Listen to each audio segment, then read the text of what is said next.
To protect my daughter, I trapped her in a small machine, less than 10 square meters. Every time I brought supplies, we kept our distance. My daughter had a rare disease and could only breathe filtered air. I thought she'd live her whole life in this coffin, but then the unexpected happened. The purification system suddenly powered on, and even worse, yellow gas began pouring out into the streets.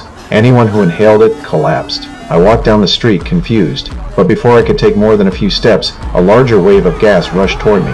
I froze, and the gas hit me head on. The street turned into chaos. I ran home as fast as I could. Once I got inside, I pulled my wife away from the window. The next second, the toxic gas surrounded the window, seeping in through every crack. With my daughter in the purification room, I set it to energy-saving mode, and quickly grabbed my wife to leave. The gas was rapidly moving upstairs. We had no choice but to run to the top floor. A kind elderly couple lived there, and they let us in. We stepped onto the balcony, looking down at the terrifying scene below, speechless. But that wasn't the worst part.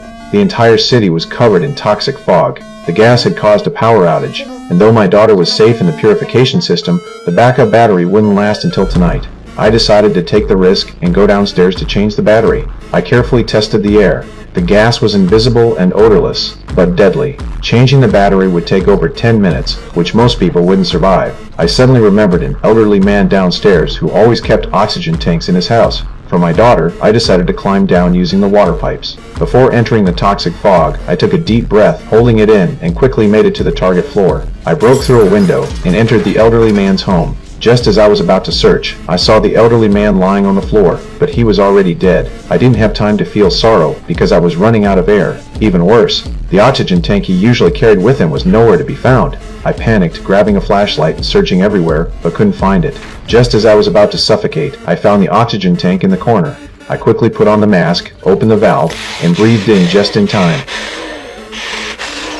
Once I recovered, I grabbed the backup tank and was about to leave when I heard a noise from the bedroom. Driven by curiosity, I raised the hammer and opened the door, only to find a small dog inside. Strangely, the dog was fine and was even excited. I wondered if animals were immune to the toxic gas, but soon, the sight inside disproved that theory. The mother dog in the room had already died. I was puzzled, but didn't have time to think more. Back home, I successfully swapped the battery for my daughter and brought some supplies.